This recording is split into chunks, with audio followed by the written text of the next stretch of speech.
Welcome, friends, to a podcast with interesting people. I'm Adrian Sinclair, and today my guest is Dallas Graham from the Red Fred Project. Sadly, my microphone was off as I was so excited to record this podcast, and I neglected to turn my mic on. However, Dallas's mic was functioning just fine, so you're going to hear him in all of the audio glory that he deserves. This podcast is very special. Listen to it, share Dallas's message and his journey with others, and support the Red Fred Project. I'm going to start off with reading this to you. The Red Fred Project is a star-led collaboration connecting critically ill children with a team of creative professionals to publish the story of a lifetime. Working with children who are living with life-limiting diseases, we use the creative process to try to heal the parts of them that medical professionals can't. We give their imagination wings by asking them, if you could tell a story for the whole world, what would it be? Then we give them the tools and the team to bring their story into the world. Share this message, support the project, visit theredfredproject.com. Enjoy the podcast. Thanks. By way of introduction, today's podcast, a podcast with interesting people, is with Dallas Graham, the who started Red Fred Project, and we're going to be talking about that today. He's in our studio, and I am so thrilled. And I'm also going to do a shout out to Chelsea Paz for introducing us. And thanks to Chelsea, Dallas is here, and we get some time to spend on the projects that he's working on and sharing the wonderful journey that he's on. And who knows where it's going to take us? This is totally unscripted. We're just gonna talk, and that's what this podcast is all about. So why Red Fred Project? How does it start, and why Red Fred? Two different things. So which one would you? Let's start with Red Fred, because Red Fred informed what Red Fred Project is. Red Fred is the name of a bird that I designed a few years ago. His body's made of a comma, and his legs are exclamation marks. His eye is a period. His beak is a less than sign that's been altered just slightly so it looks pyramidal. And I put these, symbols, these grammatical symbols, together and came up with this really delightful character. And I,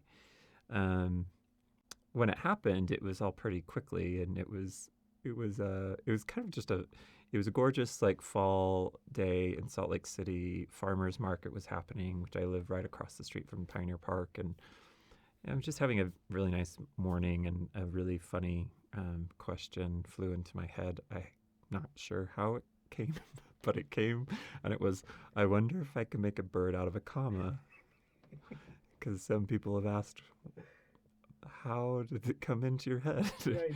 And like a lot of things that we ascribe as inspirational, or there's a lightness with sort of fantastical sparkle to it that just comes in. I think it's easy to say inspired. That's what we feel like the bubbling, the crackling of inspiration is it's a surprise. It comes in and suddenly out of nowhere. And that's what the question was, which was kind of funny. But then, given my history, I'm a graphic designer. I was a photographer for years, writer. So, I guess in a way, I'm kind of just constantly open, metaphor, symbolism, always kind of dealing in that. So when it came up, I was just sort of So went into my computer and put a comma down and turned it and enlarged it, and then put legs. And he sat there, and I really had a really delightful moment laughing to myself on my screen looking at this bird, and he just looked like he should be Red Fred. I gave him a last name, and there's a sort of a wink nod, because as I was looking at him, I felt he looked very gentlemanly. He kind of has this round chest and his head, and he's a bit up. His faces up a bit, so he's a bit, A distinguished bird. and the actual shape of the comet and the legs. It's a beautiful thing. But I was like, you should have a last name, like. Mm-hmm. So I'm like, it's the typeface he's from, or the font he's from, Bedoni. So I was like, this is great. Wow, like his last name is the font he's from. So why don't we write his name in that font, like Red Fred Bedoni? And his name is related to his design genetics. Right. And so, so as soon as that happened, I'm like, how many commas are, how many typeface, and then endless, it's like, oh wow, there's a whole endless thing. So I went to yoga that day, and like hurried and came home and made a bunch of other birds. Yeah. So we call them the Jolly Troop, and that was the origin of a character-based storytelling thing that I liked, and the art that ended up coming out of it was beautiful photographs of natural landscapes, cafes, libraries, a prairie in Wyoming, the Louvre in Paris, and then putting these funny birds in it. Right. So kind of simple art, but kind of it's engaging because you immediately see the bird and this like. Right. So I was telling stories for fun. It's just a delight. I would just 12 images, 10 images per entry, share stories. The birds had characteristic traits. They had, some were kind of more standoffish, some were more amiable, but they're friends who would look at life. And the tone I was always hoping was to hit kind of like adult and children. I want to talk about silly things and sad things. I want to teach people, I want to reference things so that, teach them about the Brooklyn Bridge and how it was built just through a few different words. So I was just doing a storytelling blog on my own for a while. How the project came to be. How many years ago did you start? Yeah, did you come up with Red Fred? Red Fred, yeah. Oh my gosh, Red Fred is probably, sorry, Red Fred. I think he's about 10 years old. So it was just, and it was a fun thing. It was just like a passion. So that was phase one. So how did that morph into Red Fred Project? Well, yeah. So I had been telling stories with them for a while. So I was actually getting pretty good at like short stories, condensed stories, shifting voices. And then a number of years ago, December actually, I was just realizing that. There's December about 7 years ago, and my sister, who I'm close with, her name's Jenny, she lives in the Northwest, and she called me one night. She says, get on Facebook. So I was like, okay. So I got on Facebook, and I'm like, what am I looking up? So she's like, look into the search, the search capability, search window. And she said, type in Mitchell's Journey. So I was like, okay, hit, and I was brought to a page of, immediately I could tell like something's going on with this child. Number one, there was really beautiful photographs of this kid, but you could immediately know it's a dire situation, like health isn't great. But they were shot beautifully and with someone who really know how to shoot. And then I would read the entry, and it was just like really good writing, but also heart-centered, and also it looked like by his dad. So, the next thing, it's just like 1,500 people liking this, 300 comments per entry. So immediately it was just like, wow, people are attuned to this. So what is it? And as I was kind of I was just like, what? And my sister, she said, it's Natalie Reese's boy. And Natalie Reese was a friend of ours from childhood. I hadn't seen Natalie in 20 years. I knew Natalie's brother and sister as well. You know, high school, junior high kind of memory and friends from that time of life.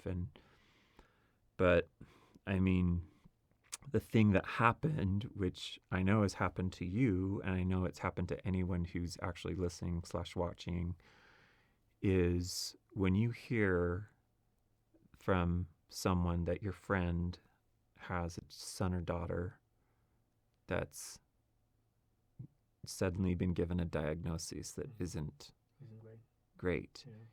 You go to a place. We all go to the same place, actually. We all go to the same place, and that place is, what can we do to like, you know what, like in a way, like we can't do anything in a way, like, because it's just, unfortunately, it's like, I don't want to sound like a fatalist, but it's like, what can we do, you know? And I think it feels a little bit like, I've called it before, it's like you have punching, like boxing gloves, and you're trying to move fine china around. Like it's kind of a clumsy feeling when you find this out, because you're very intentional. Right. You care about these people. You don't know what to do though, because you're like, you can't like go and give a shot or they've already been through the whole medical process, and this is the stage at which they are, and the it's the end of the road. We're all going to die, so it's like, it's not fatalist in that sense, but we're talking about children over here, right? Children that haven't lived full life, haven't explored what. So in a way, it feels like we want to give them that in almost like a pill format, or condensed, like, or possibility to at least have a highlight to their life, and be able to tell their story. Yeah. So it was that space of wonder, and I think, which is very, very common. You know, the feeling I had is the same I know you would have, or that my sister was feeling. Just, what do we do? What can I do? Right. And Red Fred came, and he just like landed on my shoulder, and he's like, Dallas, we need to talk to Mitchell. We need to ask him some questions. We should make a book with him. Right. And it was a little bit of a, you know, at first, like I'm no one, like, who would I assume to be to like want to come into Natalie's life suddenly after all these years, you know? But I'm like, but I know I really want to do this. Also, I'm a designer, so this isn't like rocket science for me. Right. This is something I could do fairly, efficiently. Right. So I was like, actually, I can do this. So I reached out with no idea if they would say yes or no, but they said yes with exclamation marks. And then kept checking in with him for the next few months, and also was keeping tabs, obviously, on Mitchell's health. And only a couple months went by when their parents, Chris, his father, sent me a text message that said, you know, we really thank you for this intention, but it looks like we're not going to be able to finish the book or do the book, and because we're going home now, and this is our last visit to the hospital, and we're just going to go home and be with our boy. And you know, in a really honest way, it just suddenly, that reality of my friends and Mitchell, and thinking like, wow, what must be crushed. This just must be a really, like, going home and knowing you're not going back to the hospital, the family, you know. So that, you know, he passed away in March, early March. And,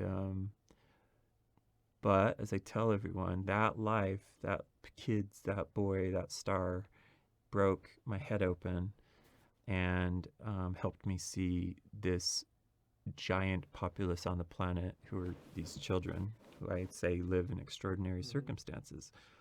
There's lots of them. And through no fault of their own, they are limited on, you know, longevity, possibly, the physicality of living, which also plays into emotional stuff, you know, through no fault of their own, and they are limited on what they can do, and some of them, what they get to do, you know, and so the Red Fred Project. So Mitchell, Mitchell gave you the start, put you on that. Yeah. So that He's our inspiration. He's our North Star. He's like just the reality that really, and we say this sometimes. I'm like, this kid changed my life. The fact he lived changed my life, and the fact he died changed my life, and it helped me see things differently. So, I can't underscore also just like like it is important that we see one another. It's important that people are themselves and they live and be who they are, because you really never know who's watching. You really never know. Like, well, so what if I was in my 30s and he was 10? Like, he still influenced me and helped me see differently. So I'm a big believer that there's a lot we can figure out with one another.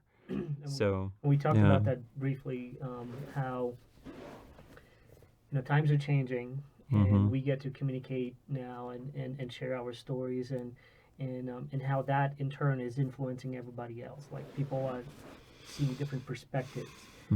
We all have had these experiences in which we talk to someone, and even though you are in your way of thinking, your lane, right? It's like, like, this is who I am, this is what I think I want to do, and then you're suddenly influenced by someone with their perspective, and you're like, wow, I never thought about it that way. That's just, I can't even believe that I haven't thought about it. You're like, I've been just so ignorant for all these years, and it just changes the course of your life. And if you embrace it, it may take you to wonderful places. And it's just, but it's that attachment that we always have to like control, and like, I want to do this, or like no, take it out as things come, and follow them. So you're on a new journey. I mean, you've been doing this for the Red Fred Project for 6 years now. Yeah. So after Mitchell set you on your course, on your new journey, so what happened then? Well, the idea was, like, let's make books with kids. So that's the premise. Like, let's ask them questions. Let's ask them this question: if you could write a book for the entire world, what would it be about? Let's find these kids and let's use professional prowess, which I have, and which I'm like, and there's lots of other people that have it too. And let's make books with them. Let's let the adults do the heavy lifting. Or, like, it's not even really heavy, because it's like you're professionally geared this way. It's like you've already figured it out. So it's not that heavy. So let's find those people, or me, I can do it. But the nuance is, like, how is this story, and what is this story going to be about? So the story, the idea was, like, I want to create children's books with children. Wow. Like, funny concept. It's the name of the genre. Maybe we should ask kids what they think children's books should be about. And I say that kind of tongue-in-cheek, but I'm also like, yeah, why not? I mean, it's funny, like 30-something, 40-something, 50-something people are trying to become, and I'm, I've been in that crowd of, like, I want to become a great children's book writer, illustrator. Like, I get it. Like, I get it. And yet I kind of laugh, because there's this other dimension of, like, oh, I'm so excited to ask kids, like, what they want to talk about, what they choose to talk about, like, what's in their head. So that just seemed like endless opportunity. And then, so the idea was, like, okay, 50 books, 50 children, 50 states, 50 different extraordinary circumstances, 50 different book signings. This is kind of like life work stuff, meaning I know it's going to take a lot, but I'm pretty sure people are going to get it. I'm pretty sure I'll be able to get support, but, like, I'm really driven about it. I'm really curious. I want to talk to these people. And then there's the edge in it of the Red Fred Project, where we definitely are trying to find, it's not always the case, because some of our kids, again, rare diseases or life-limiting or life-threatening illnesses, but there are some of our kids who know their time on the planet is a little shorter than most of us. And some of our kids are really fragile. Like, it's just, it's not what most of us live. It is the majority of us don't understand what it is to live in these circumstances. That being the case, that does not remove how brilliant they are or how interesting they are, because they're humans who are taking in day to day. And I also think because of where they're at in their life and what they've seen and what they're dealing with, they might have just some interesting ideas or a spin or a look that's different than mine. Right. That only can be said in a way children will say things. So, I that's what we did. We found another child to start, Nathan Glad. He's here in Utah. I produced the book, figured it out, workshopped it with him and his family. They were awesome. And then, did it. I was like, this is what I think it's going to be. We decided to do a Kickstarter campaign, which is a social media platform, right? Where it's all or nothing. You put up your goal, you put the days you got to do it in, and was it to fund the book? It was to fund at least a year's of work for me, meaning to continue on this. Just to right, to be able, what can I do and what can we do in a year? And so. When did you do that? That was 6 years ago. 6 years ago. Yeah, Wow. so 6 years ago. Just a couple months ago, it was 6 years ago. So we had Nathan's book signing in this downtown parking lot, Salt Lake City. And it was a really special day. It was a really special day. It was on September 13th. And, hundreds of people came. And that must have been a sight. The epiphany, though, and that's what I think. I was like, those people were coming. They were lining up for an epiphany. And I think, isn't that what most of us want? Yeah. Don't we want to just be shaken and surprised and epiphany, just wow, I've never. And so when they pull up and they see this kid signing his books, who's broken. Nathan's broken over 200 times, singly 200 times. He's broken so many times, and yet he's sitting there writing his name. And then people start reading the book about his character named Blue, who's a little blackbird, but a little blackbird named Blue. That's funny, and then they go through this whole story, and then they get to the end, and this is sort of hero's journey thing that Nathan concepted, and I helped him write. I was the ghostwriter for it. Right. So, but Nathan and I had gone through all these workshops where he was with me, photographing, shooting, but I'm the professional that made it professional. It's not. I didn't give the camera to him and say, "You better do good with those photos, Nathan." Right. Because I was like, no, it's got to be a beautiful, viable, professional book. And Nathan's not a trained photographer. Right. We're not expecting him to be a photographer. Right. We're not expecting him to be a professional writer.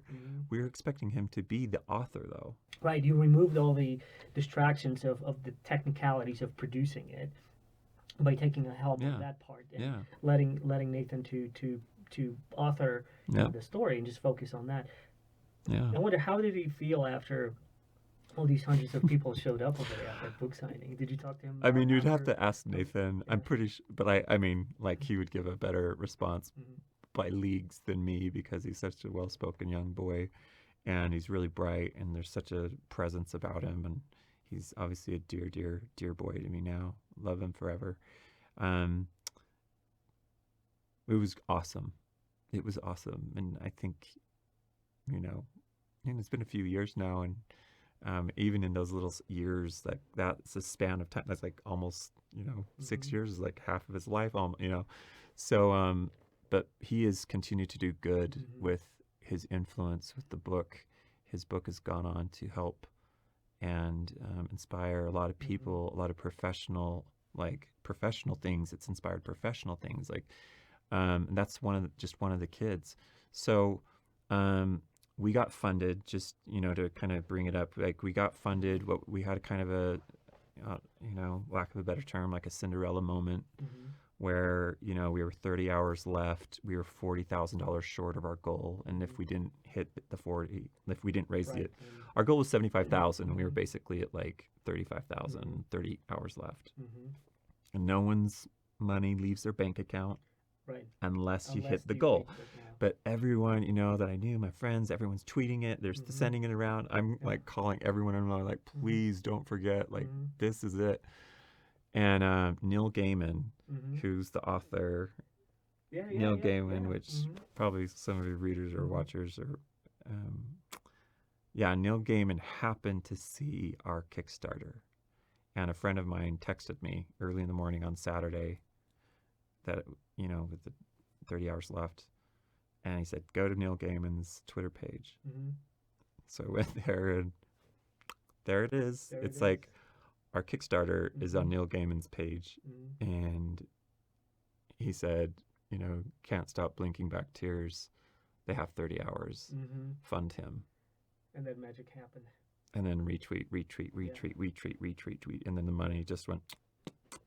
And in 2 hours, over $40,000 came in from all over the world, and Getting goosebumps. oh, so am I. It's just. It's the reason is because we know what we're experiencing right now is that we know that there are people out there who are interested in this kind of stuff, Mm-hmm. and I think a lot of people have. How did you get Neil Gaiman? Like, Yeah. did you know him? Right. Did you, Right. And I love that to say no. You know what though? I really think Neil Gaiman though is the kind of guy who wakes up on Saturday and has his coffee and probably like looks through and tries to look for interesting things that he can send his influence. I just think he's that kind of guy. Right. And there are lots of those kind of guys in the world where you're like, you know what? I can just do something to help this person. And actually, I really like the idea, so I am going to do it for sure. There's a certain synchronicity of like, I like it, so I can add in my thing. So I think Neil Gaiman's that kind of person. And it also just, it helps me believe that this project it was meant to be, because people kept saying, did you have a big funder just, that was going to come in? I'm like, no. Right. They're like, everyone usually does, Dallas, like, in order to make sure that their thing comes through. I was like, ass backwards. I don't know, dude. I'm like, I really just think like this is an awesome idea. And I think people get it. So I don't think I needed to have a big, but I learned actually a lot of people like, yeah, most people have like someone at the very end that are coming through. And I was like, wow, we didn't. Yeah. We didn't at all. And so, there is that electricity about that, just that the synchronicity of wow. And I love Neil Gaiman. We call him Saint Neil. We had a personal exchange soon after, and he was just like, go for it. I think this is awesome. And he's such a big like supporter of books, literature. Just get it out there. Like get children behind books. Let them read. Let them think. Let them, books do that for kids. Yeah. So it was just this like amazing thing. But that was logistically, it made it real. Right. And so as soon as it became real, all of Salt Lake City, everyone in my, circle, everyone was just like, oh my gosh, this is really going to go. I was like, yeah, now we're going to go figure it out. It's amazing how these types of, serendipity and right? It's just, it's hard to. But I have a feeling that even if that Kickstarter campaign wouldn't raise the funds that you wanted, you wouldn't quit on that, and you would try. But this was like another kind of universe saying, here you go, right? And continue on this journey. It's important. Right? Yeah. You're right. I remember having the thoughts of like, well, what am I going to do if it doesn't, or what if I still believed in it. I still do believe in it. And obviously we've far gone past that amount of money at this point, like, a few times. And, but it's really special. It also allows me, and it's really important that people understand this project. I always say it's a very silvery space. I don't, How do you mean? It's special that we get to be here. It's special that we're in existence. It's special that we get to intersect with these children and their families. Like that's such a special relationship. We don't deserve to know these people, or it's like by no merit of ours do we get to like just insert into this family's life. So it's a real pleasure and honor to get to know them and to get a little bit of a glimpse into what they're navigating, and which a lot of families are navigating, these really rocky waters that that aren't ever communicated in the books. Right. The books aren't about that. The books are imaginative stories that the children want to tell the world. They are not about Their what's day-to-day going struggles. on. Right. And what's amazing is like we don't get to actually really tell that too much. Right. I'm only, I've only so many hours, but it's like there's so much happening. Right. The only thing people get to really see is this amazing book that is born out of all of this. So what are some of those books about? Like what do those children, what are their stories? Like, just tell me about a couple of them. I'm curious. Well, when we start the workshopping with the kids, and as they've been marinating on that question, because they have time to think about it before I show up. They have exercises, they have things they have to get done, not hard things, but before I ever come to visit their home, they've been thinking about it. So they look at themes. We look at different themes that we know are going to shape, and so they decide what themes they're going to be. Is it going to be about friendship and being brave? Is it going to be about surprises and being grateful? So we have these ways that they can be like, yeah, I want these two themes in it.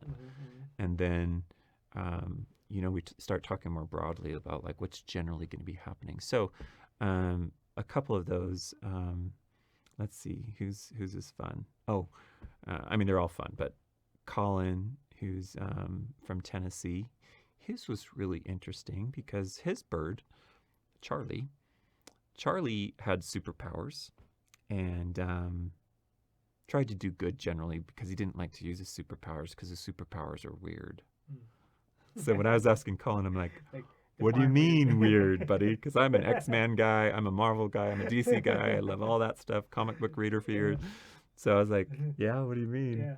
He's like, well, when Charlie touches his food, it turns to worms. And I'm like, that is weird. Yeah. That's kind of... How can you use that? But he's like, then Colin was like, but the worms, if they touch anything, can camouflage it and transport it anywhere. And I was like, that is cool. I was like, I know a lot of superheroes and none of them do that. Right. None of them touch the worms.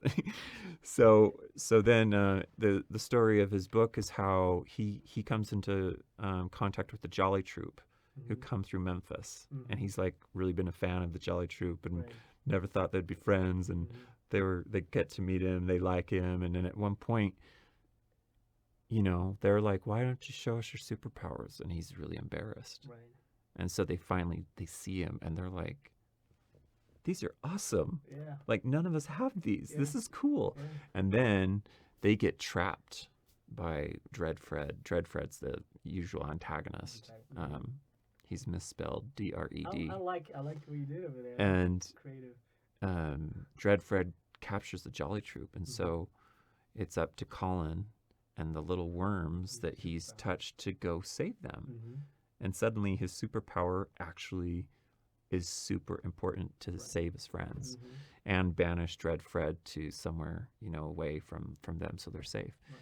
And so Colin's story was about that. And at the end of every book, we have these 2 lessons. Each of the kids have to have 2 lessons that they can't copy each other, And one of Colin's lessons was courage comes in all shapes, sizes, and colors. And he was 7 when he told me this. Wow, that's like in his own words. And after you've read the story, and then he says, courage comes in all shapes, sizes, and colors. So that's one, right? And then really quickly, I'll refer to Maya. She passed away in September. She was from Virginia. Medulloblastoma, which is cancer of the brain in the back, is what took her life. And, when I sat with her in her favorite library, we were in one of those private library rooms, and she loved to come to the library, and so we wanted to do our workshopping there. And so I'm first, she's already been prepped, but when I finally get there, we're sitting down our first day. It usually takes 5 days, our workshopping, but the first day, I was like, okay, so what do you generally think it's going to be about? Like, and she gives me the background, which is, well, Dallas,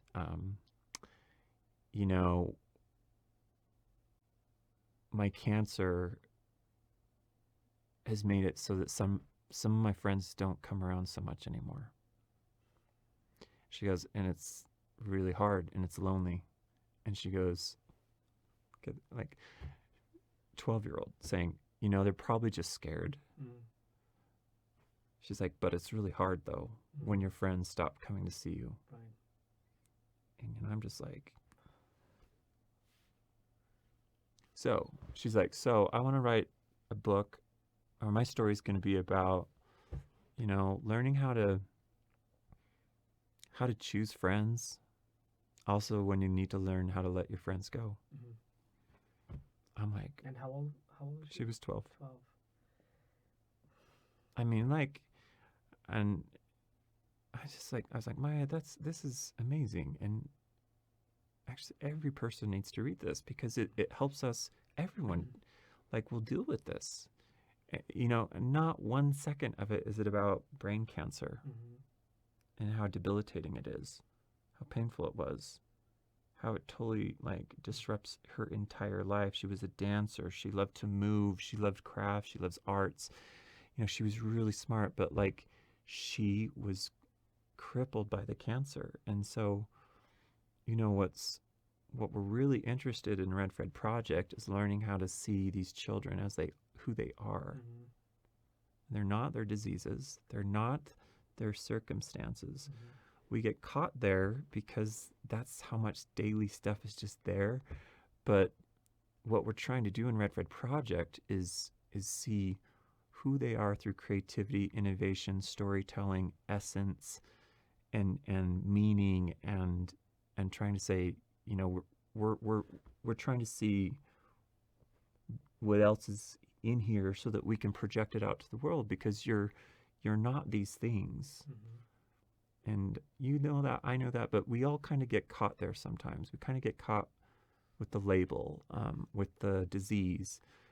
And the kids are limited. A lot of times they are sitting alone for hours. They are removed from their social circumstances.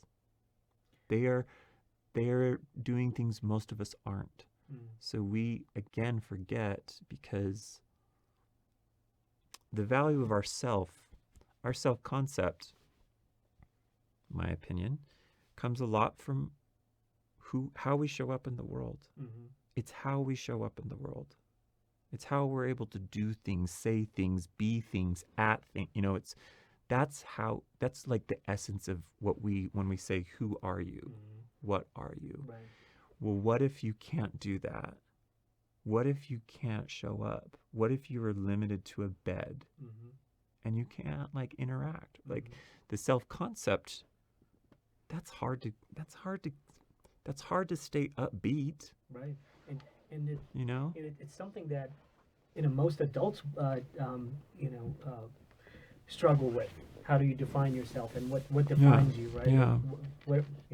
What's the box that Yeah. the labels that people that we assign. Being a child and trying to cope with these things, the ability of not letting a disease to define who you are, and I believe, like, through these books and through these stories, they have an avenue of, like, I'm a creative being, I'm a creative person, Yep. and they go into that world Yep. instead of being defined by the disease. And you often hear that about cancer patients or cancer survivors who said, like, I did not let the disease define me. I did not let it put that box around me, and that's what carried me through. Right. So I have to believe that what you were providing over there, in that avenue, that channel of, like, hey, let me go that And path. And it's just, and then to also get really real, it's like we're just a sliver in their life. We just get to come in for a minute. We're hoping the book has wider aspects, more people get to learn about them through that. They're able to be seen differently.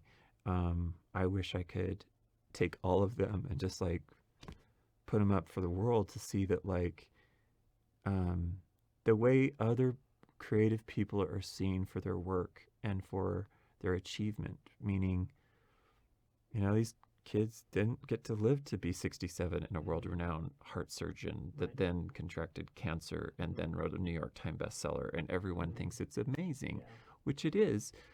But there's a group on the planet who are living 100% of their lives and they're only 10. But they've still lived 100%, which is the same percentage as someone who's 75 and lived 100%. So, there's this sameness about who and what we are, the time we've had, and what we've learned that I feel is really equal. We can't, to say you're not or less just because you haven't lived as long is wrong, right? You're as much as who you are within the time you've been here, and that's the truth. And yet that has to have meaning and value somewhere. There's worth in it. So I'm really curious about what Red Fred Project. We want to help people understand that, and I'm never given all this time to talk and share these sort of more philosophical things, but that's what I really believe. And so we have a moment, but what's so great is that we these books, I tell people, I'm like, these are more than books, you guys. These are more than books. Life essence. Like, if you even think about it from this perspective, put yourself in the shoes of those children, right? If I would have limited amount of time, and we all do have a limit, but we never know when we can. Yeah, we don't know when we will go. We might, we don't. There might be an earthquake right now, and who knows. But put yourself in those shoes, right? And put yourself, like, how would that shift my perspective of what's important to me, right? And we hear all these, wisdom coming, like, live every day as if it would be your last day, to really appreciate it. And it's difficult for as an adult to to really capture that. Or as a healthy person, right? Right. Right? Because you're like, no, I expect to live so and so and so. Like, I don't want to. But if you knew this is like you have a limited time, how would you change? How would that change you? So reading probably some of those books would show you perspective, like, hey, look, these children came up with these stories, and this is what they chose to talk about, right?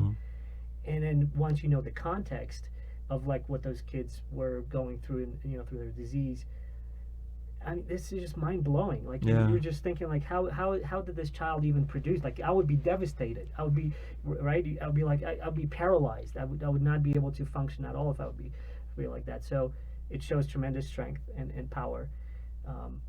What were like some of the most surprising things as you were, going around and doing these books with these children, good and bad? Like, what surprised you? Like,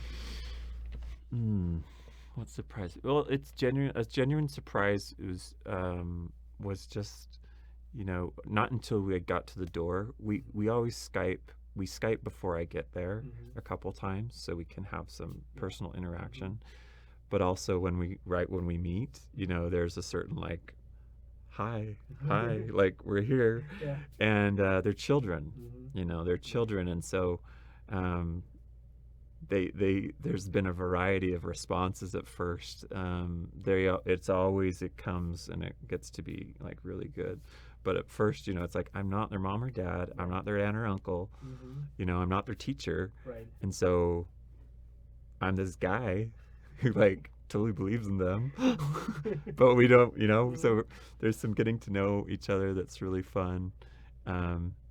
But surprising sometimes, because it's like most human connection.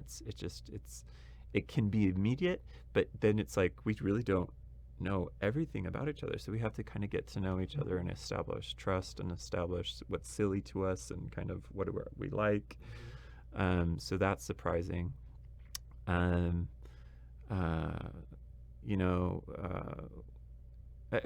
always really, I'm like, I never assume I'm gonna know what they're gonna say. and I just don't. Is And that it always proves to be the same. Like, I'm always like, wow, that's a good idea.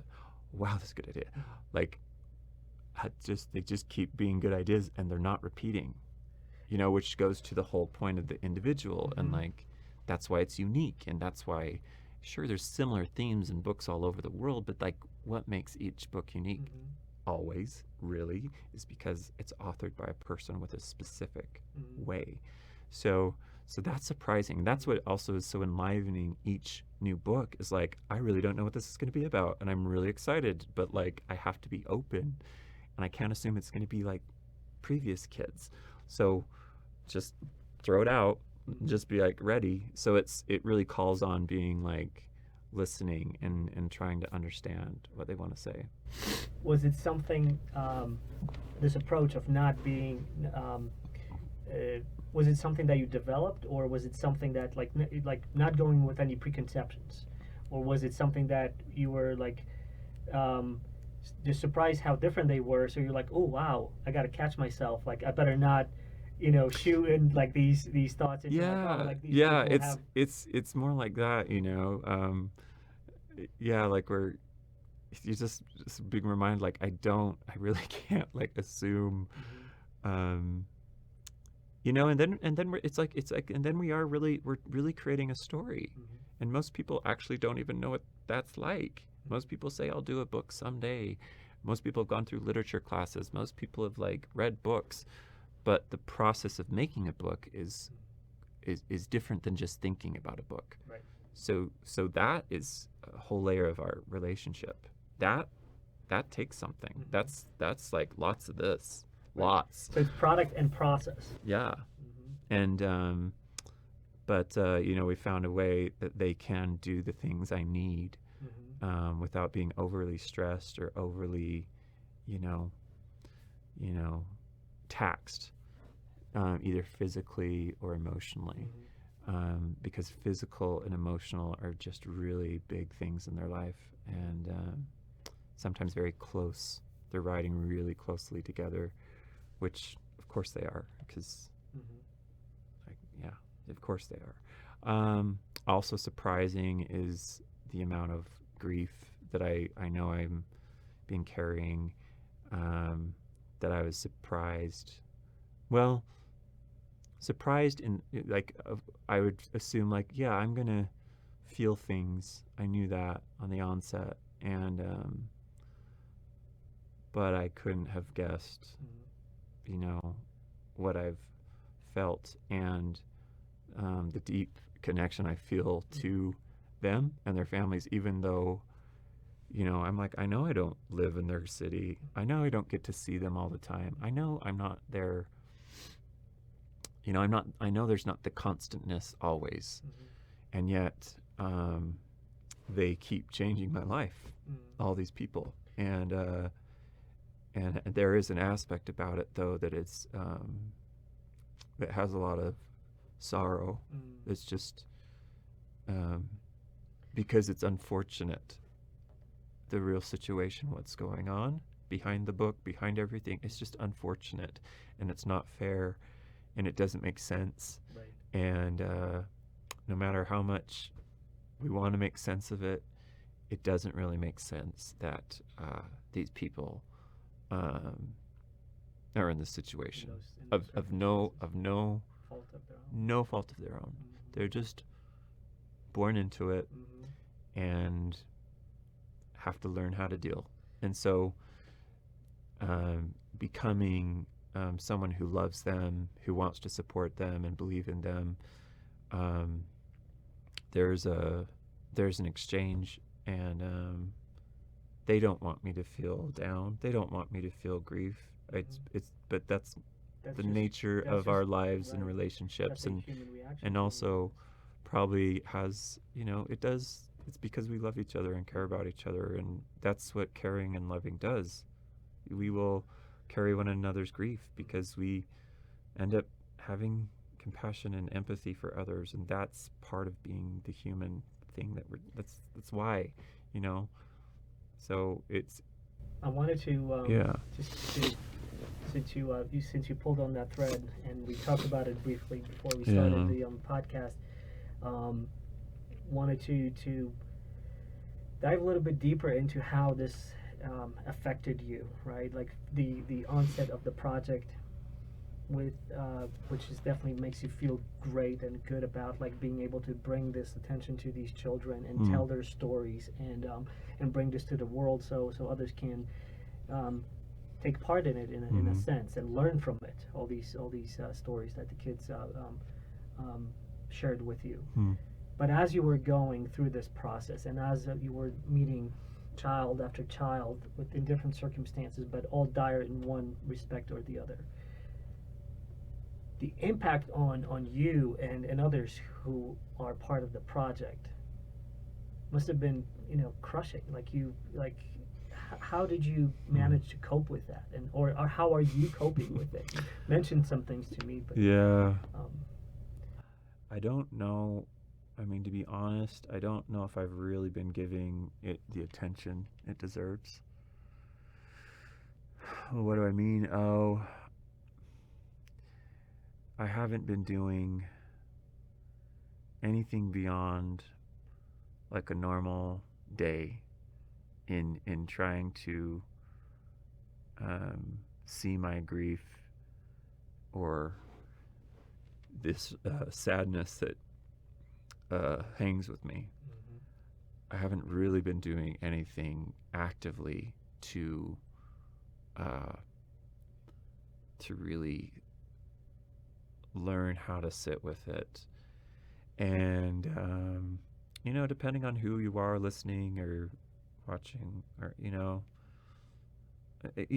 know that there's ways and methods and things that support and help, but it's been really kind of surprising to me. I think I shared with you that it hasn't been, and really like this weekend, I really had a turn of like knowing all these things have been carrying, but I actually have never stated it until this weekend of just like I know I've been carrying grief around for a long time, and it's getting really heavy now, and it's getting to a point of heaviness of like I've got to implement something different in my life, meaning when the sun comes up and sun goes down, there needs to be a conscious like look at the grief. That's mhm. the only thing I can keep thinking of Give it how to say it. attention. Just giving it attention and giving it, most likely in my case, pretty immediately, professional assistance.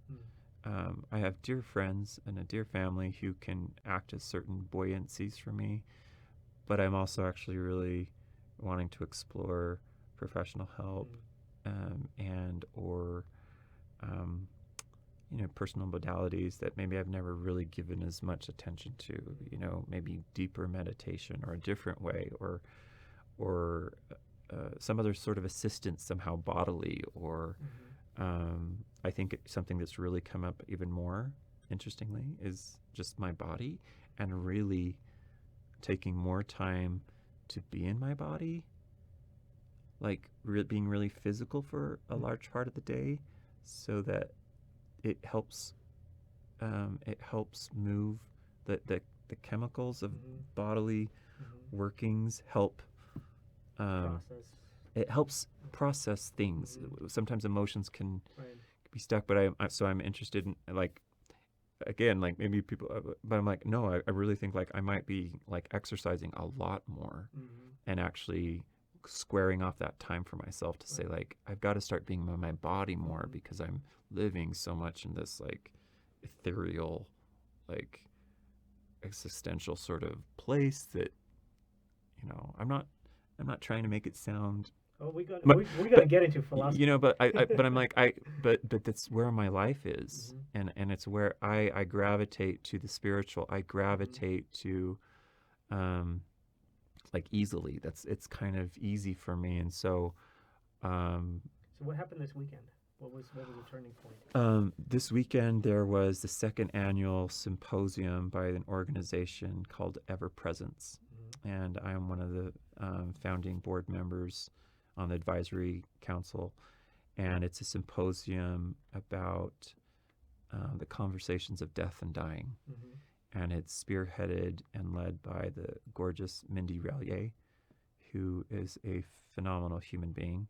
So this is the second annual one that happened, and she gathered presenters from across our state, country, and world to come to Salt Lake City, and for 2 days have these different people talk about death and dying in spaces that they are known for and or interact with. And so, it was great. We had death doulas, we had a primary care, someone who was a caretaker for their mother. We had physicians, we had philosophers, I was up there talking about my experiences with children and literature. A very, very beautiful event. And it was in this space actually of partly me presenting to the audience, but then also watching some of my peers and friends speak that I had that realization. And the common realization is loss, and how death always brings us to the edge of realizing what's important, what could possibly affect change for a better life to live. Death really does teach us to live a better life, a fuller life, a more immediate life that's precious. Death teaches us to live full. Yeah, to lead into a meaningful life, whatever it is for you, right? Each individual. And yet, we don't want to talk about death because that's I'm saying that because culturally we don't. Right. We don't have a nuanced conversation about death. This brings me to something that Joseph Campbell said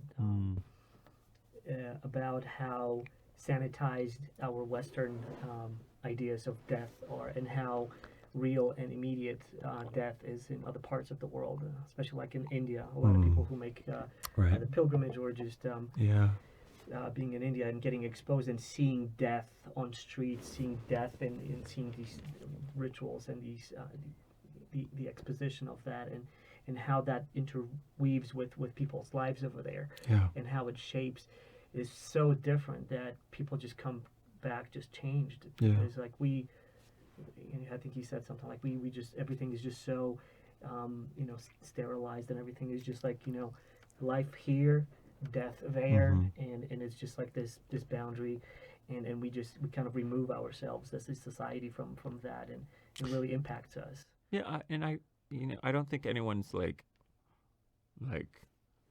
I don't think anyone's really trying to be removed from it, but it's again the aggregated cultural, like, that's where we're at. Yeah. That's where we've come from. That's how it was raised. That's just like, it's just how it is.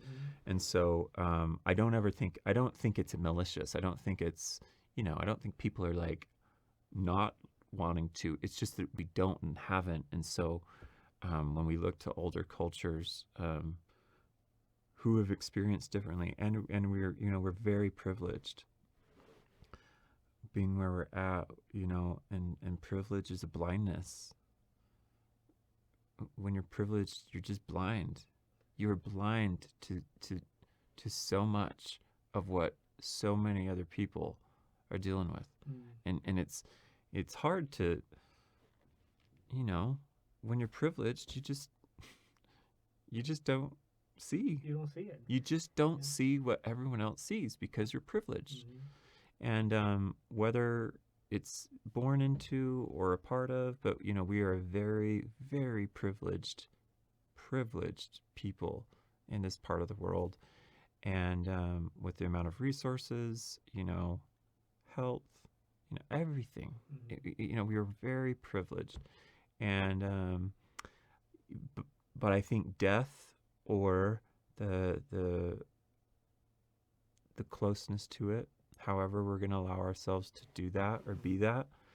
And I think it's also why I want people to be in touch with our project, is because it reminds them. And that's, again, with privilege. It's like, we just need reminders. Like, we think we're always, but we don't remember. We don't remember. So what I'm hoping in this project is that people are being reminded of living full lives, preciousness of life, you know, and it's I don't know how you can get more honest and intent than children who are facing these, unfortunately, this, like, there's no other, like, stranger, you know, combination of a child and a disease of, like, just, like, remind you of, like, what's important, you know? right. So, you know, there is an association, and obviously because, again, some of our kids who have passed away, and the current kids, like, you know, the fragility of their lives. So there's just this space that the Red Fred Project occupies that we're hoping, you know, I wouldn't want to beat people over the head, but, you know, you're hoping that people are using, like, 3 sets of eyes to see what we're doing. Like, you could see it for just the literary work and have fun, but then you could see it for this. And, you know, there's a reason why we're passionate about what we're doing, because I think it really helps people live better lives if they engage with us.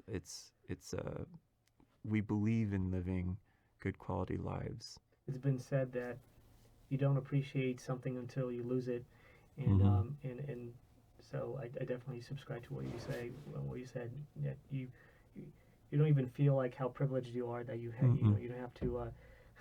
There's people in the world that have to walk miles and miles to get just water, and life is a struggle every day. Yeah. We just kind of assume that, hey, well, this is just the way we have it right now, and you don't even see it until you lose it or something traumatic happens to you. So reading a story or stories by these kids who experience these things, and hopefully will bring, like you said, not only just the outwardly story, but also like the message behind it, and the experience behind it, so that people can take a stock of their own life, and introspectively maybe look at it, you know, and say, like, you know what, I really have it good. I should appreciate it. I should do something good.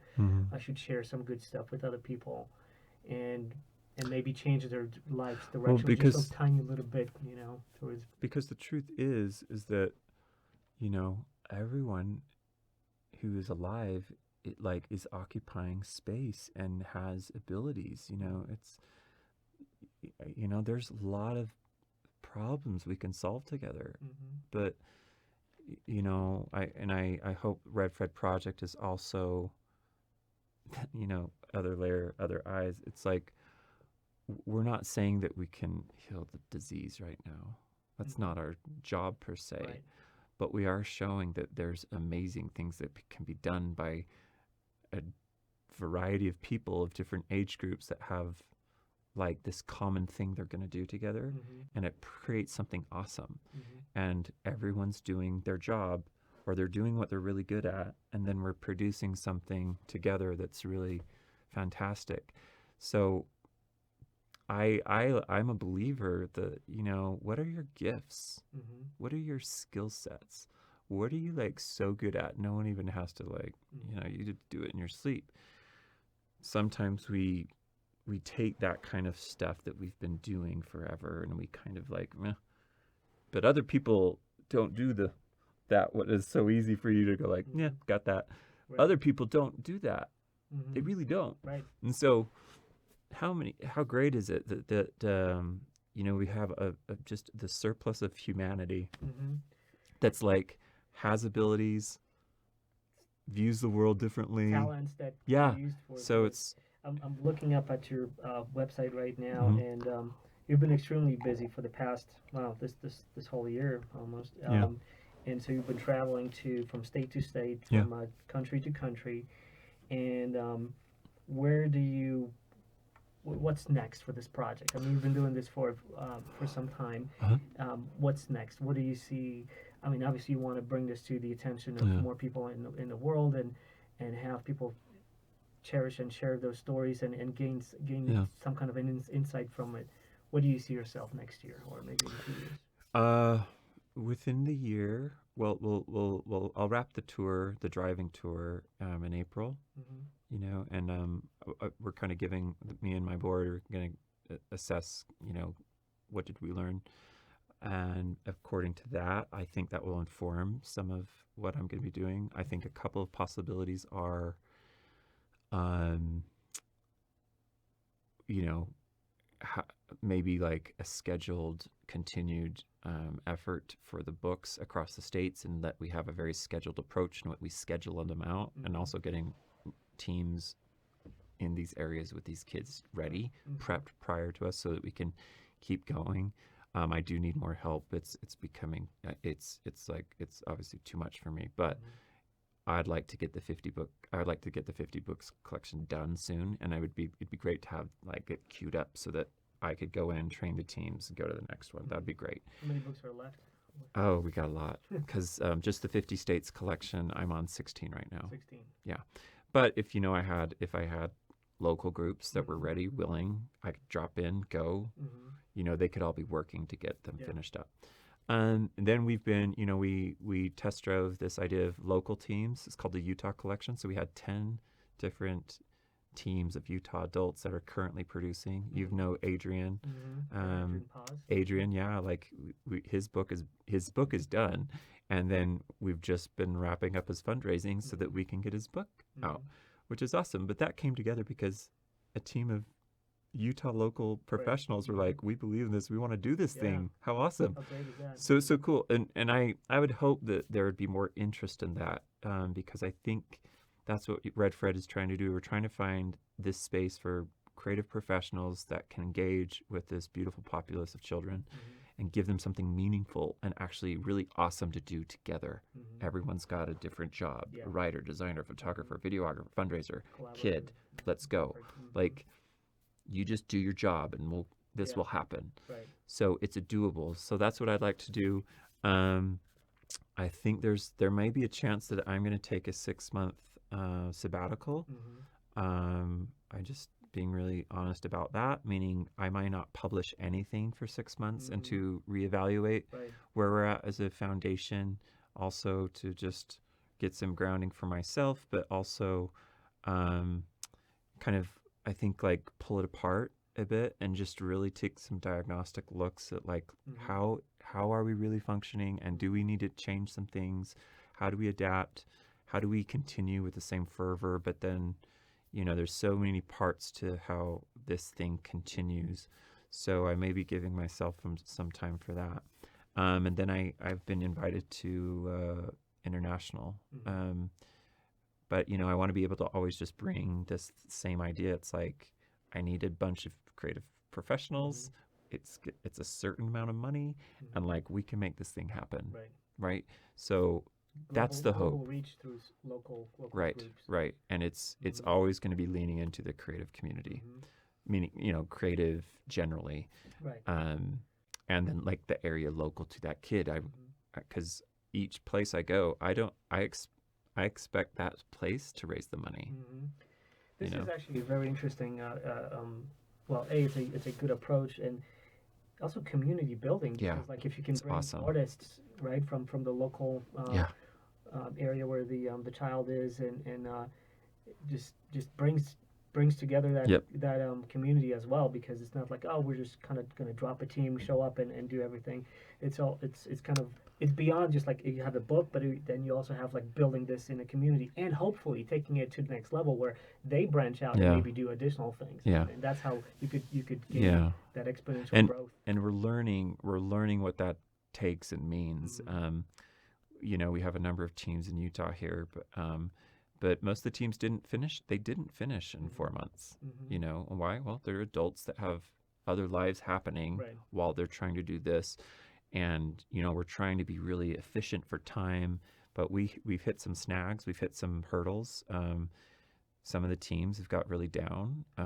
They've just experienced some stuff. And yet, we've had these families that are waiting, and everyone's got good intentions, but the actual carrying out of being able to produce books is that's a thing. It's a skill set. It's a tangible thing. It's like, so people have to really be able to perform and follow through. So we want to be able to like say, here it is. And I think we'll probably, for sure, within this next year, we're going to be really refining who we allow to do this, because it's special. It's not just anyone who approaches me. It's like, oh, you've got to be like awesome. You've got to be efficient. You've got to be professional. You have got to like, and you've got to have guts to like see this through, because this isn't, and we need to be able to support you in grief that you're going to happen. So it's just this thing that like, I know most people have never done because I hadn't done it. And so we need to be the space where people are really held who want to do that, because I see there's so much potential. In Dallas, it's interesting how, just talking to you today about this, how I see, from my perspective, how you've grown in terms of like, here's where we started, here's what I've learned, and now that you're facing your own, how much you've been bearing, like, and the grief that, visiting these children and going through their stories and talking to their families, it's a lot to take on. So it's interesting for you to for me to see how you are recognizing some of that, and I hope you're going to take some of that time off and kind of internalize and process. One thought that came to my mind is, since you're going to source local artists for the following books, or maybe there's a way of bringing in other professionals into this project as well, other than just other than artists, and maybe there's a other expand this social support network, bring in maybe a counselor that can actually even talk and beautiful. help. That's a beautiful idea. Process all of that you guys did, and help the team to kind of cope with it, because it's, I mean, I know I'd be crushed. I mean, I'd be crying my eyes out, like, because I've seen some of the pictures and they're beautiful on your website, but you can see, the stories. You can see, like, you can just imagine what kind of struggles those children are going through, and being in that environment. This is not just like, hey, okay, we're just gonna talk, hi, shake hands, and I'm out. Like, you work with those children, so it's like it affects you, and so I hope you're going to bring someone else to the team to help process some of this stuff. I can't imagine. That's a beautiful idea. Yeah. We want to, one of my other hopes, as far as potential in future too, I feel like I'm fine to say this. I mean, if people hear it, they hear it. That's fine. There's so much going on. I really, each time I meet a family, it's hard for me to, no one gets to see it. And you kind of wish there was just like this camera rolling, so that people could get a bigger, broader understanding of, like, because I'm seeing what's going on, but again, they just see this and maybe occasional videos I post here and there. I don't have time to keep track of, like, am I documenting everything? There's just not enough. So, and what I'm getting to is that, this massive support that these children have are their parents and siblings. And I've always had this, like, other kind of like, I just want to tell their stories, because they have incredible stories. The people who love these people that I'm making the books with, holy, like, these people, I mean, are just some of the most amazing people I've met. And in the space of real honor, I also have desires of connecting with these people.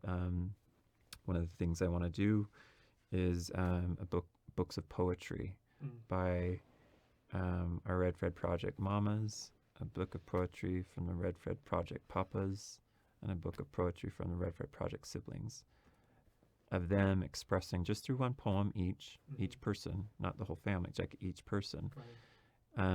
Giving them the space. And poetry is such a beautiful format, thankfully, that it can, it's not as restrictive that, people are just frozen, like, I can't. Like, if you were to say, hey, write a novel about it, people would be like, no, like, that's way too much. A poem, I think, is an adequate ask to say, I mean, it could be a haiku, it could be, but what I want to do is allow these people and also publish their perspectives, because I want them also to just know, one, we see you, we hear you, I hear you, see you. I wish I could do more, like, to tell this story, but limited, big time. Number two, though, poetry is a really beautiful form transcends stuff. One can argue that it's probably one of the few ways of actually trying to convey that, because Yeah, you can have exactly. exposition and you can try to describe it, but Yeah, poem has yeah, that yeah. has That's that element, that mechanism of saying the things that cannot be said. yeah, There's a reason why Dao De Ching and other works are like written in those formats, because you cannot say it yeah, explicitly. It's yeah. only creating that feeling that puts you Yes, in that space, right? yeah. And couple of plugs over here. I am going to be I'm going to have a podcast with a poet from New Hampshire, and I read Beautiful. some of his work, and interesting journey. Also want to talk about Adrian Paz, Yeah. Chelsea's. So a quick little plug over here for Adrian Paz and his Dino News that we actually shot a couple of episodes yesterday, and I just saw Adrian just he was just in the element, right? Smart. He was here. Yeah, we shot it over here, and it's just unbelievable. It just brings me joy to see that kind of radiating out of him. So I'll be helping them with that as well. Awesome. Yeah, so that's great. Um, Gosh, there's just so much to be said over here, and so building out a team or more teams and Uh-huh. local teams, and you still have many books ahead of you, many states to Mhm. visit. Mhm. How do you find these families and find these children that are in these precarious? It's through it's not one thing. Mhm. Actually, I wish there was a button I could just like, we're not that big yet. We don't have that presence yet where it's just like people are flocking or, signing up. Mhm. So when we decide the city or the state we're going to, we lean into, people we already know who know the project, who already have an experience with it, families that we've already worked with that may know something, organizations that we've already worked with Mhm. that may have sister organizations or chapters in other cities or states. And then, lastly, like cold calling, those that we don't know, but that I say we look to find the organizations that have the same heartbeat as ours, Mhm. that that get what we're doing, that may be providing a certain aspect to help enhance the quality of this child's life, which there are many wonderful organizations that they're just trying to make life a little better for these people. So we want to get in touch with those people and Right. say, love your work and what you're doing over here. Our space is literary and children's books, and we're looking for a candidate who would. They don't have to want to aspire to be an author, but like a number of our kids do. Mhm. Like we're wanting to be authors, and Right. we're already writing, and like a few had published in some magazines and stuff. Mhm. So it does kind of narrow. Mhm.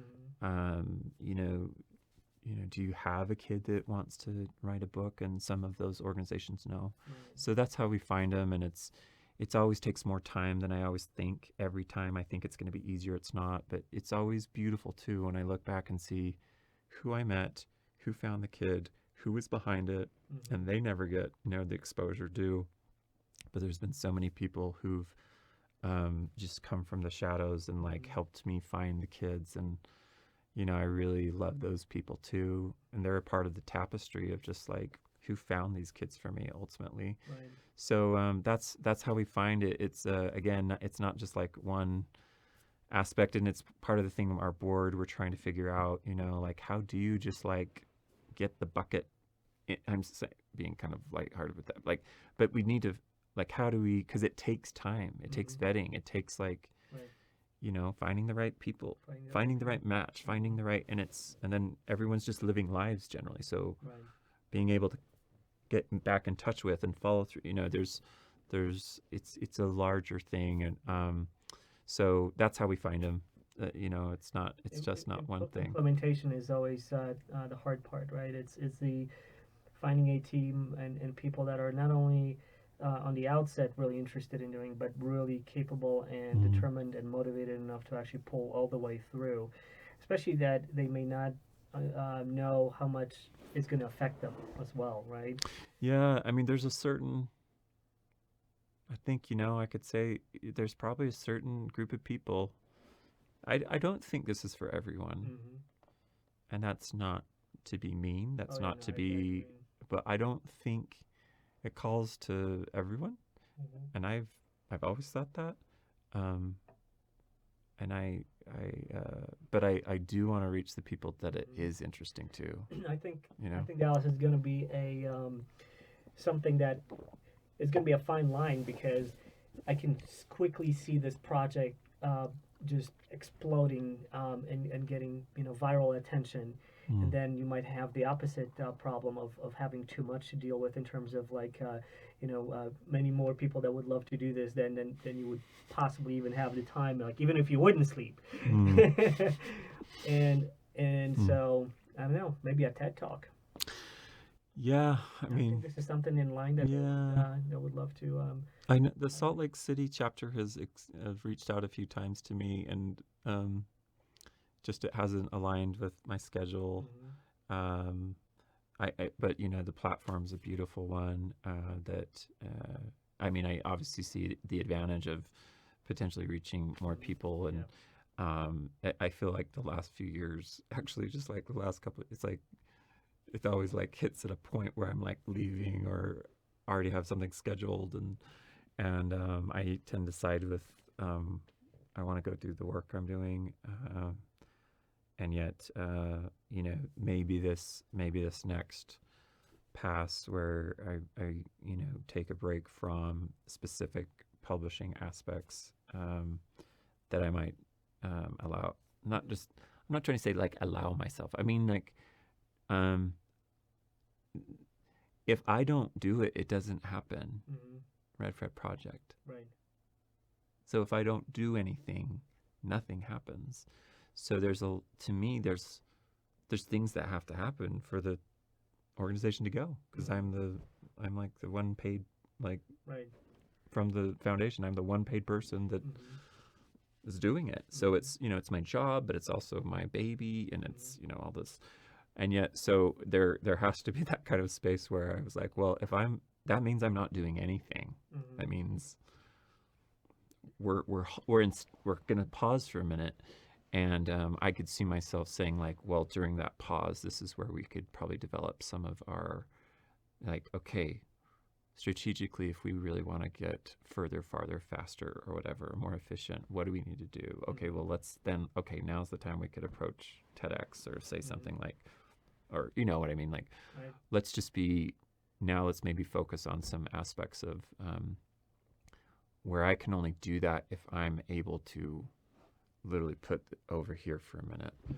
But I would have to kind of wrap up a certain amount of the work and not be in work to do that, because again, it weighs on me every day. I've got Mhm. this clock ticking in my head Yeah. with It the sounds like you kids. need to have someone second in command as well to be able to take the reins if whenever you will need that time to to Yeah. process all this and I internalize just and recharge to yeah. be able to That for me, that not that it doesn't, but like I do the writing, photography, design, like, mm, so it's a, I know most executive directors don't have that, all those things at once. Um, so I'm in a unique position. Not saying there couldn't be someone else out there, mhm, but then there's the whole aspect of like, can you do this with mhm, the emotional things that I've started to go through, and would you be willing to do right. this? And so, I agree. I agree. It'd be great to have a second in command that could be Mhm, like, you know what, I got this for the next bit.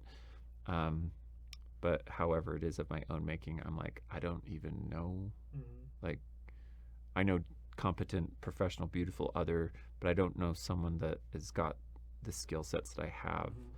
that could really take it over. A jack of all trades and And I don't say that in a way of, other than like, I know these things, I know these materials, I know the tools, I know how to use these things. mhm, Um, because but it would be great, and it mhm, should be something that we're looking for, and it mhm, should be something that we're looking, or my board is amazing right now, but none of them are geared professionally the same way I am. They mhm. they have other amazing gifts. Some of them Right. bleed into creative, but Mhm, um, so it's that's another thing where it's like, mhm. well, who's the right person? Right. Well, we supposed to start looking, Right. because Right. like, Right. and Right. and yet it all provides like a good good problems to figure out. But what you said is true too, though. It'd be smart to Could have some someone, resilience, have someone who can, and also help out. even if you branch out and need to, take care of like different states at Yeah, the same time. yeah, Currently, build those exactly. teams. In terms of like books, are they available on where can people get their hands? Thanks on for the asking. books? Yeah. Thanks for asking. We sell them through our website, and the hope is so that people click around and look and watch and read. So, yep, it's redfredproject.com. That's our website /shop. So that's our bookshop. We're out actually 9 titles right now. We're almost out because I was just at my storage unit fulfilling some orders. Like, we're almost out of some others. So we always believe in hope that and can do reprints of the books once they sell out. That's what's awesome too. We do small batch runs, but we are actually out 9 titles right now. So like, and that's an aspect of like we've got to find funds so that we can restock, and that's a whole thing. That's just reprints is a whole thing, or finding the funding for that. So, but what I always like to assure the families and the people interested, I was like, there's always the chance we can do reprints. Luckily, like, we want obviously to fill the world with the books, but we're also a very lean, kind of newish organization, so we have to be very, very, very conscious of our funds, and we're still trying to curate the eyes and hearts and pocketbooks of people who believe in what we're doing, and that takes time, and that takes relationships, and that takes organic growth. Just takes growth. Just takes growth. So if you had a magic wand to just bring something into an existence in terms of building this out, so you can further the reach of your project, what would it be? Would it be a bigger team, more people on a team, funding from some other nonprofit organization to bring funding funding would allow everything, which it always does. Let me list a couple of other obvious things that we like, that's money. We need a lot of money to this. It costs people. It costs people to make a book, to print it, to design it, to produce it. Well, yeah. Well, the teams to I'm the one paid employee right now, so having another paid employee that had either a kind of the same skill sets that I do that could be producing while I'm producing hits out more work. Also, the materials that we have that I've created at long length. I have created toolkits, like that's my brainchild of like how to do Red Fred books, and that's not free. We do not give that out. But when the teams go through training, we'd really like that to be a really nice experience when we train people. The other thing I'd really like is I would love a publicist, because the work that we're doing is such it's really good story stuff, and yet setting up every time I go to a new city, new state, getting in touch with people, it's that's a lot. So it's like that takes me time every time I have to prep that to get in touch with people, so that then we can start building these micro communities. And publicists are paid to say, hey, I'm going to go in and start setting things up so that we can hit the ground running. And I believe that's a someday, one day kind of thing, where it's like, it'd be great to have someone go ahead of me to get things to help prepare communities, so that when we get there we can really run and have just this beautiful grassroots thing go pretty quickly. Well, hopefully viewers who see this podcast or see this YouTube video and hear the podcast, hopefully someone's going to be there to connect with someone who's going to connect with someone who's going to connect with someone, and hopefully that's going to spread. Several Please. People that have ideas that I got to connect you with. And thank you. And I'm also thinking, as we're talking about this, my the cogs in my brain are turning. It's a good sign. Yeah, it's a good sign when it evokes ideas in someone else. That's actually a good sign. And you touched on a couple of those, and one of them would be not only showing like you're producing a book, and that's the product, that's the story, that's the end result, but also like showing it's almost like documentary is what you Mm. need, like, showing how the Yeah. process works. Yeah. This would be great. I mean, hopefully we can, if you're listening, Netflix, We've had people say or, this. or Amazon Prime, Well, or Disney. yeah, It would be that'd be fantastic to amazing. produce something like that to show what it takes, the toll that it takes. Why is it? I mean, I don't think anybody needs to, like, everybody knows why this is a Yeah. great project and why it's worthwhile doing it. But what it takes to make this happen, and Yeah. the stories be sort of like almost behind the scenes, right? Like, Yeah. you guys go in and the relationships that you built and the struggles and all of that. I think that would be a beautiful, life-changing documentary that if someone watched. Thanks for saying that. I've a number. We always put it out every time I go to each city. We don't always get it, but we've got it for the majority, and that's local filmmakers. Mm-hmm. Because I'm like, we get one chance to come here once, Mm-hmm. first time, and we have had that. We have raw footage that from the onset of the project. I was like, well, I can't shoot the camera, but we can try to get that because this is a pretty fabulous thing. Meaning, I just know what this is, and I can't film it, so I need someone else to be filming it. But also, I want local people who are film people to be looking, watching what this is happening. I also want to provide this to the families, if and when, the day comes that their precious one is gone. I'm like, I want them to have this in a format that just helps canonize the life of this child. So we actually have lots of raw footage from a bunch of the states that I've been to, but it's and I hear that as well. And yet, like, my one, some people have said you should try pitching. I was like, I know, but it's like that takes time, and that right. takes, and again, maybe that's something.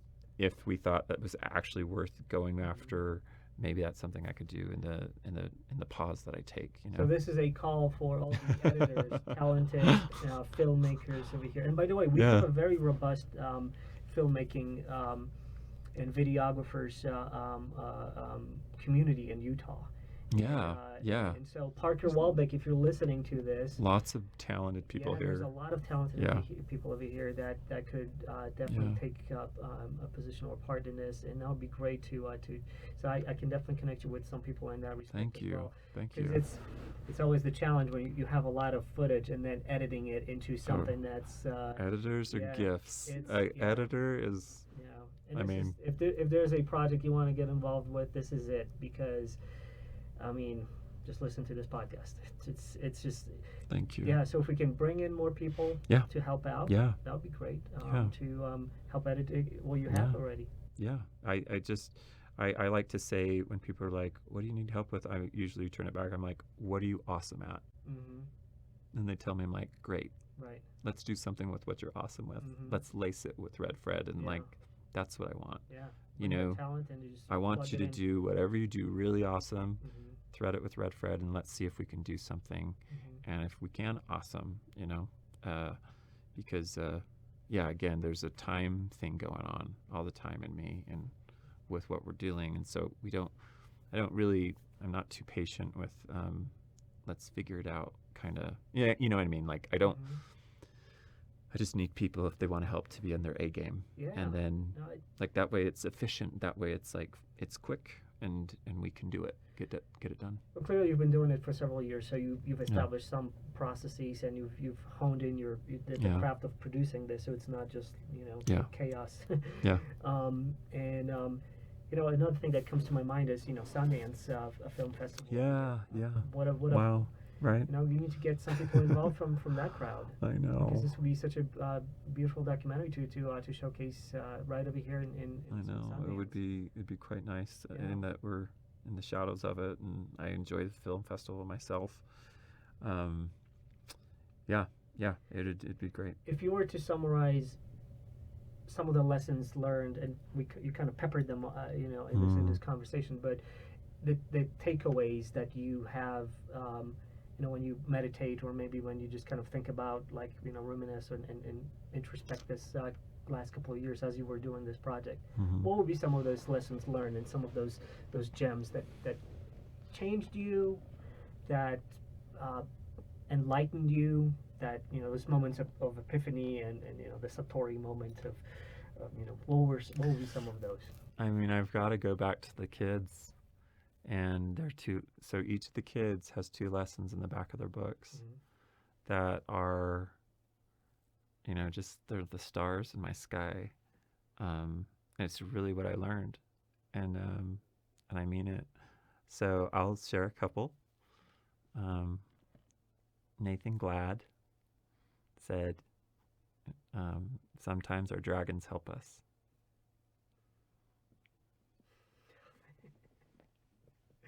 It's true. They do.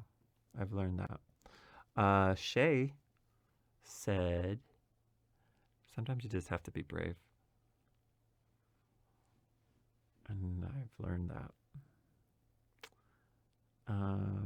Brianna said, "Life's tricks can be solved." Brilliant. And I believe that. And Delaney said, when your friends say they'll be there, they mean it. And I've learned that. So those are just one of the 2 of each of those, and that's not even all 12 kids. But it's on that special page Mm-hmm. at the end of the book with their photograph and a biography that's written by their parents. Mm-hmm. It's on that page, these lessons, and yeah. If I learn anything, it is really from these children. Mm. Yeah. Well, cherish that. And I will. on that beautiful note, Dallas, I wish you the best. Thank you. I'll Thank find you. a way of getting involved in this. Super. Even if it's Love it. just having you over here on the show and That's great. and talking more about it. Means a But lot. I'll definitely try to connect you with others. And Thank you. you're doing great work. Thank you. It makes my day. It brings warmth. It brings Thank you. hope. It's great to know that there are people like you out there that are Thanks. doing this, because if you can share that and others can benefit from that, it's what's going to change the world. And and I'm again thankful to people that connected us. Thank you. Yeah. Chelsea, thank Chelsea, you. thanks. Yeah. Chelsea, your Chelsea, spirit thank is here you. with us. You're roaming around and doing something else right now, but thank you for connecting us here. Yeah. And I'll see you again on the Yeah. show. Yeah. Please. Dallas. Thank you. Thank you. Thank you. Thank you.